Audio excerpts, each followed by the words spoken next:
এখন আমি একটা হুমকির মধ্যে আছি, কারণ এখন তারা মনে করতেছে যে মেয়েটির পাশে যদি আমি না থাকতাম তাহলে হয়তো মেয়েটি ওই থানায়ও হয়তো যাইতো না, বা আমি যদি এরকম অপরাধী আমার মতো হয় তাহলে তো কেউ কোনোদিন কারোর বিপদে পাশে আসবে না।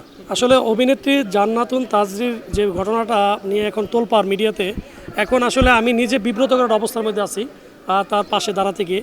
এখন এই পাশে দাঁড়ানোর আসলে ঘটনাটা একটু না বললে হয়তো আপনারা বুঝবেন না। তার সাথে যখন ঘটনাটি ঘটে সে আমাকে কল দেয়, কল দেওয়ার পরে দেখলাম অনেক কান্নাকাটি করে। তো আমি যেহেতু জানি যে আগের থেকে জাহিদ অন্তুর সাথে তার একটা সম্পর্কের বিষয় একটু টুকটাক শুনতাম, আমি হয়তো মনে করেছি কোনো মনোমালিন্য টাইপের ঘটনা কিনা বা কিছু গ্যাপ টাপ আসিল কিনা এটা আমি জানতাম না। তো জানার পরে যখন দেখলাম যে মেয়েটি আমার সাথে দেখা করতে আসার পরে দেখি যে গলায় প্রচুর রক্তাক্ত। আমি বললাম এত রক্তাক্ত কেন? তখন বলে যে তার সাথে আমার একটা গ্যাপ হয়েছে। তো আমি বললাম তোমার সাথে যেহেতু সম্পর্ক গ্যাপ, তাহলে তুমি আবার তার ওখানে মানে কেন গেলা? বলা যে আকাশ ভাই, আপনাদের সাথে তো অনেকের দেখে সম্পর্ক থাকে না, বা মিডিয়াতে এরকম অনেক ঘটনাই ঘটে, তারপরেও তো আপনারা অনেককে ডাকেন না। ডাকলে আবার অনেক সময় আছে স্বামী স্ত্রীর ডিভোর্স, ওই তারাও তো একই স্ক্রিনে আসে। তা আমি তো এখানে, সে বলছে একটা ফটোশ্যুটের কাজ, যেহেতু সে আমাকে ফটোশ্যুটের কথা বলছে, আমিও একটু বিশ্বাস করলাম যে হয়তো উনি আমাকে ঘটাবেন, এবং সেই ডকুমেন্টটা আমাকে আবার দেখালো যে দেখেন আমার কাছে সে যেতে বলছে, কিন্তু আমি যে বারবার বলছি যে আমরা রেস্টুরেন্টে বসবো, সে যে ফটোশ্যুট করার কথা তার বাসায় নেই ঘটনা ঘটাবে, এটা আমার জন্য মানে আমি মানতেই পারতেছি না। আমি তাকে বিশ্বাস করে গেলাম, সে আমার সাথে হেনস্থা করছে। আমি যদি আজকে টাকার কাছে বিক্রি হয়ে যাই তাহলে সবাই বলবে আমি লুবি, এবং তারাই টাকার গল্পটা মার্কেটে ছড়াবে যে মেয়েটি টাকার জন্য আসলে আমার বাসায় আসছিল। এই হলো মেয়েটির মূল পয়েন্ট। এখন মেয়েটি বলে যে ভাইয়া, আপনিও যদি আমার পাশে না থাকেন, আমি এই ঘটনায় কখনোই আমি টাকা দিয়ে ধামাচাপা দেবে না।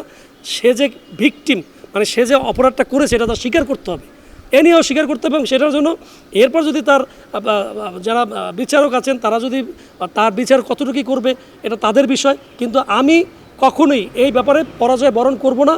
উনি আমার সাথে পরিচয় যখন হয়েছিল তখন আমার সাথে এরকম সেম ঘটনা ঘটাইছে, কিন্তু তখন আমি নতুন ঢাকায় ছিলাম, মিডিয়ার কাউকে চিন্তা না, আমি তখন ভয়ে মুখ খুলিনি।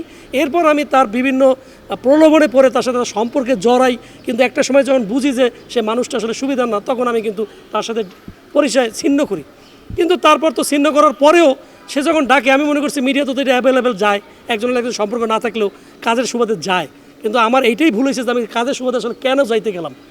কিন্তু আমি গেলেই যে আমাকে সে এরকম একটা ঘটনা ঘটাবে, এইটা তো আপনি বলেন এটা কি মানা সম্ভব কিনা? তো এই প্রেক্ষাপটে আমি যাওয়ার কারণে আসলে এখন আমি একটা হুমকির মধ্যে আছি, কারণ এখন তারা মনে করতেছে যে মেয়েটির পাশে যদি আমি না থাকতাম তাহলে হয়তো মেয়েটি ওই থানায়ও হয়তো যাইতো না, বা কী করতো না করতো আসলে আমি জানি না। এখন সরলতার প্রশ্ন এসে মানে সরলভাবে কাজটায় ঢুকে এখন আমি একটা হুমকির মধ্যে এক ধরনের কিন্তু একটা আছি আমি কোনো না কোনোভাবে। দেখেন আমার অপরাধটা কোথায় আসলে, হ্যাঁ, আর আমি যদি এরকম অপরাধী আমার মতো হয় তাহলে তো কেউ কোনোদিন কারোর বিপদে পাশে আসবে না।